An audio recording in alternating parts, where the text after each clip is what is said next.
Welcome to the Kill Count, where we tally up the victims in all our favorite horror movies. I'm James A. Janice, and today we're finally starting what has been the single most requested series in Kill Count history, Halloween, John Carpenter's 1978 film that ignited the slasher subgenre. As I've said on this show before, Halloween was not the first slasher ever made, but it was the one that captured everyone's imagination. After producer Irwin Yablans came up with the movie's title and a simple premise involving babysitters, co-writers and producers John Carpenter and Deborah Hill set out to make horror history with a laughably small budget of only $320,000, provided by Yablans and the quote-unquote grandfather of Halloween, Mustafa Akkad. There are lots of reasons this movie went so far on so little, from the iconic haunting score composed by Carpenter himself, to the suburban setting that made the audience feel as vulnerable as the victims they were watching, to the memorable performances by a 20-year-old Jamie Lee Curtis and the original as the victims they were watching by Carpenter himself, to the suburban setting that made the audience feel as vulnerable as the victims they were watching, to the memorable performances by a 20-year-old Jamie Lee Curtis and the original Ernst Stavro Blofeld Donald Pleasance. But above all else, Halloween succeeded because of its blank-faced stalker Michael Myers, also known as the Shape. Played by filmmaker Nick Castle for a measly $25 a day, the man in the modified William Shatner mask terrified audiences and kicked off the first of the horror genre's royal franchises. Over the next couple of months, I'll be covering all of the Halloweens available on home video, meaning 10 installments in 4 different timelines. On October 19th, an 11th film will be released, which will start a 5th timeline for the series.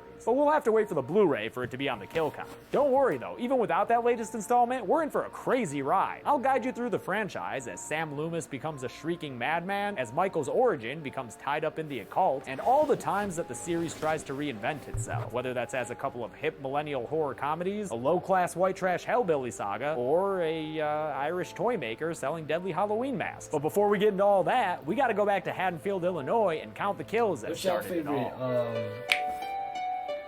What's y'all the favorite? movie begins with a jack-o'-lantern and horror movie villain. Who's y'all favorite?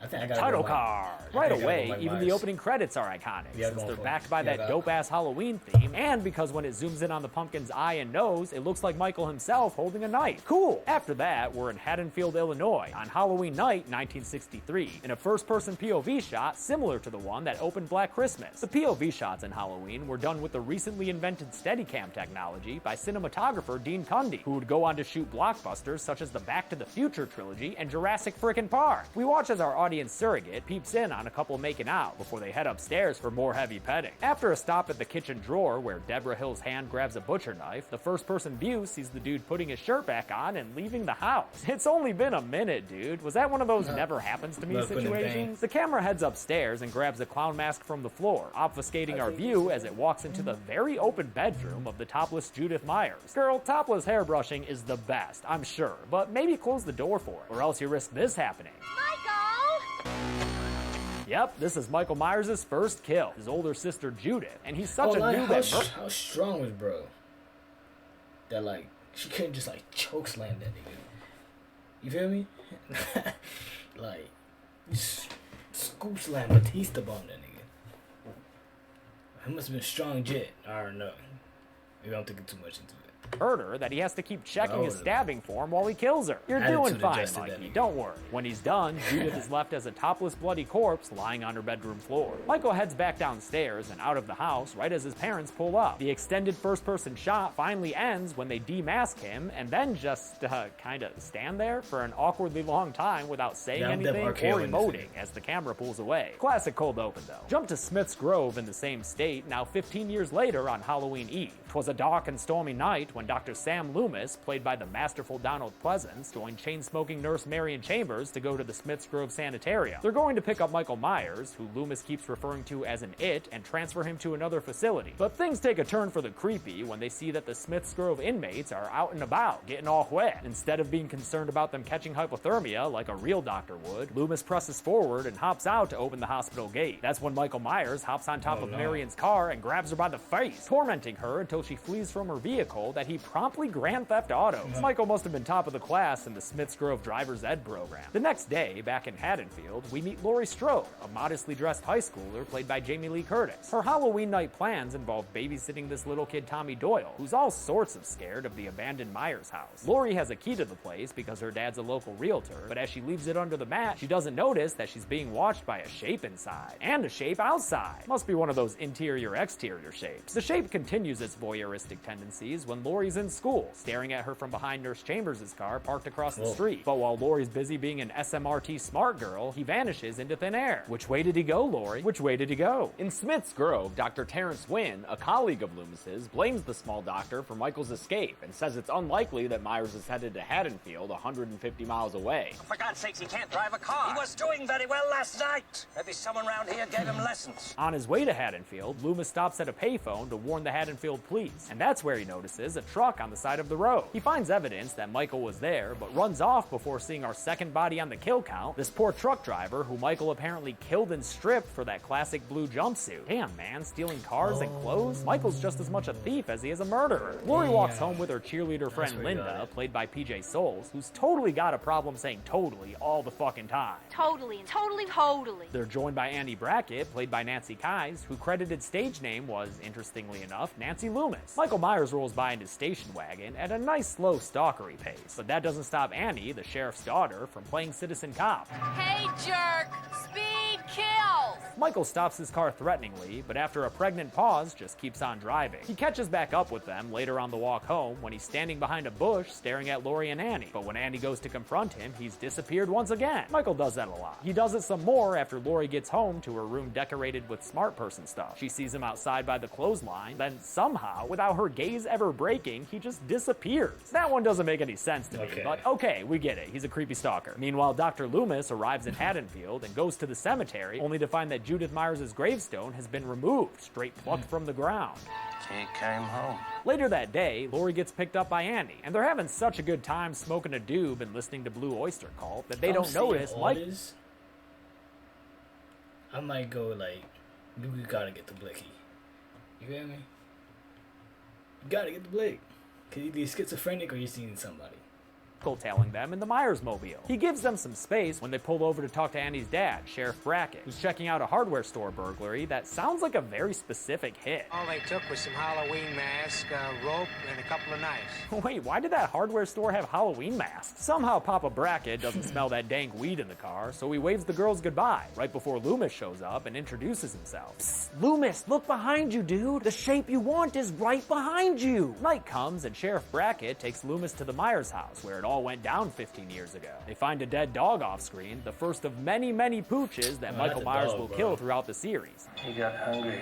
And, eat? Did he eat that dog corpse, or is that a metaphor, Loomy? During a tour of the house, Donald Pleasance gets to capital A act when he tells Brackett about Michael's psychiatric history. I met this 6-year-old child with this blank, pale, emotionless face and the blackest eyes.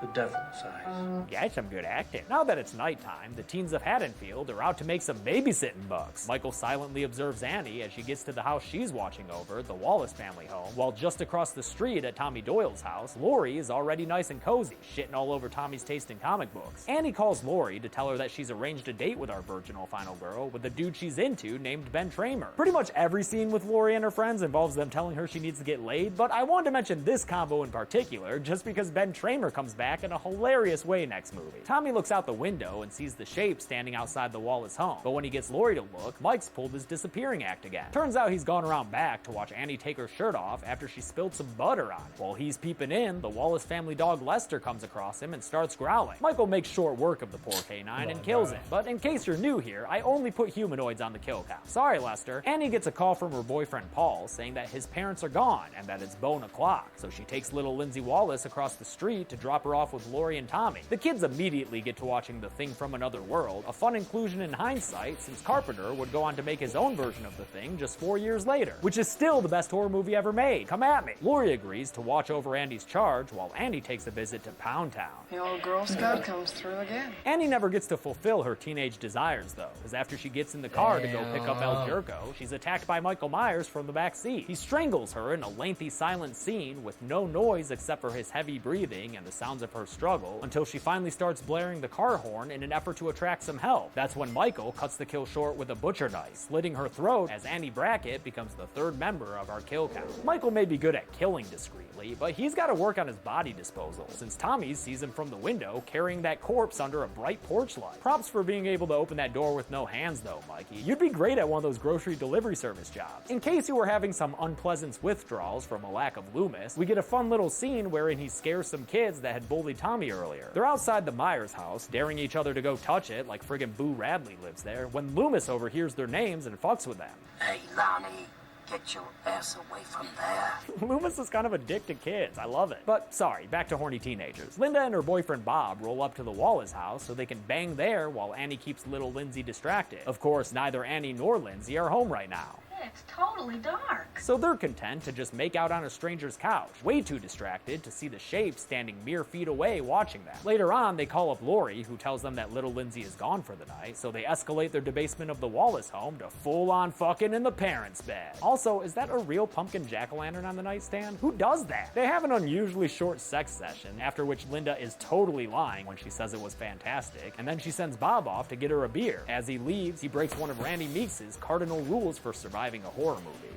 I'll be right back. After Bob grabs the beer, we get one of the best scenes of the movie when Michael pops out of a closet and starts choking Bob against the wall. It's a pretty solid jump scare, and the kill is Michael's finest in the film, as he lifts Bob up off the ground with a single hand and then uses his other hand to stab Bob with his butcher knife. The icing on top, though, is that when Michael removes his hand, Bob's feet stay elevated off the ground. Michael stares at the new wall decoration with a couple of head tilts, showing he can appreciate his murder art from multiple angles. Linda Vanderklok is our next hapless victim, and Michael dresses up for the occasion. It's Ghost Bob Michael Myers, and it's probably my favorite image from the movie. It's followed by what's probably many other people's favorite image from the movie, as Linda tries to seduce Bob out of his Halloween spirit. See anything you like? After Ghost Bob is totally unresponsive, Linda goes to call Lori, but as soon as Lori answers, Linda is attacked by Michael, who strangles her with the phone cord. Lori hears the noises over the phone, first assuming it's some kind of sex noise prank, but to her credit, she does become concerned by the time Linda is totally down and out for another kill on the count. After she's dead, Michael's all like, "New phone, who dis?" But Lori hangs up on it. Boring conversation anyway. And back to Dr. Loomis, who inexplicably just now sees that Marion Chambers' station wagon is parked across the street. Maybe you would have noticed it earlier if you weren't too busy cussing out the neighborhood kids, Loomis. But now that he knows Michael's in town, he's on the move. Concerned about that Moni phone call from the Wallace home, Lori heads across the street to check on Annie and Linda. It's completely dark inside, and after she heads upstairs, she follows the only light on into the bedroom, where she gets to kick off her final girl circuit by finding Annie's body splayed out on the bed in front of Judith Myers' gravestone. And as with any true final girl circuit, she finds the other bodies in unlikely ways, with Bob swinging down from the ceiling somehow, and a cabinet door opening on its own to reveal PJ Souls doing a pretty goofy dead body face. The corpses scare Lori out into the hallway, where, in a very cool shot, the shape materializes from the shadows behind her. He steps out and stabs at her shoulder, grazing her with a slash that sends her over the banister and crashing to the bottom of the staircase. One of the most infamous horror movie chase scenes begins as Lori tries to escape through all these locations that the movie has done a great job setting up, so you know the exact physical layout of them. I think it's one of the undervalued geniuses of this movie. Lori gets back to the Doyle house and is locked out as Michael slowly makes his way across the street towards her. When Tommy finally lets her in, she barks at him to go hide upstairs. Do as I say!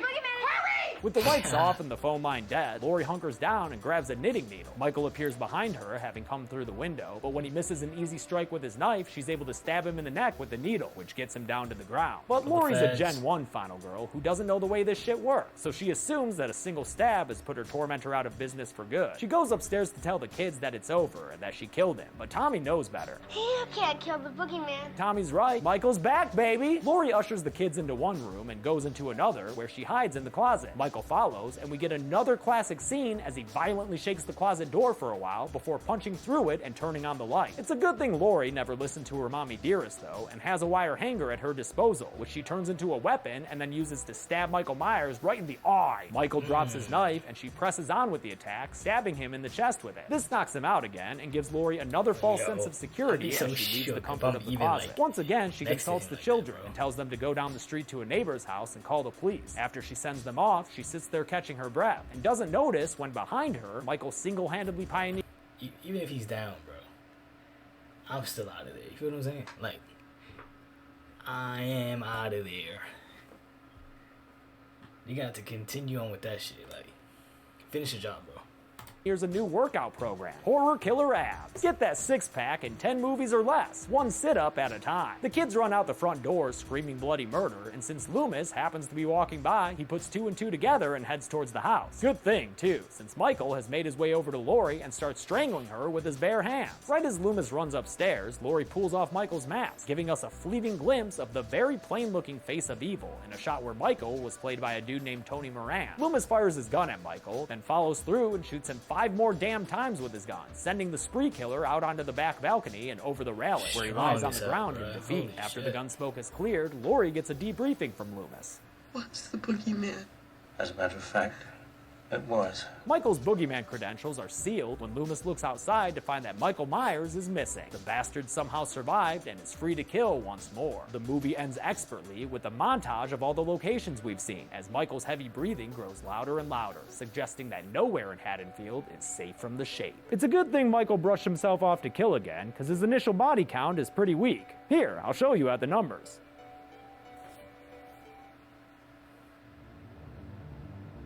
Only 5 people died in Halloween, but that's fine for a first outing. It leaves room for growth. The victims consisted of 2 guys and 3 gals, giving the ladies the edge in this pumpkin pie chart. With a runtime of 91 minutes, we wound up with a kill on average every 18.2 minutes. I'll give the golden chainsaw for coolest kill to Bob. The shot of him pinned to the wall is one of the best shots in the movie, and the head tilt that Michael does tells us everything we need to know about it. Dull machete for lamest kill will go to the trucker, whose body wasn't even found by anyone but the audience. Poor dude. And that's it. Halloween came out in 1978 and ignited a brush fire of slashers, and eventually its own lengthy series of sequels. We'll look at the first of those, Halloween 2, next week. But until then, I'm James A. Janice.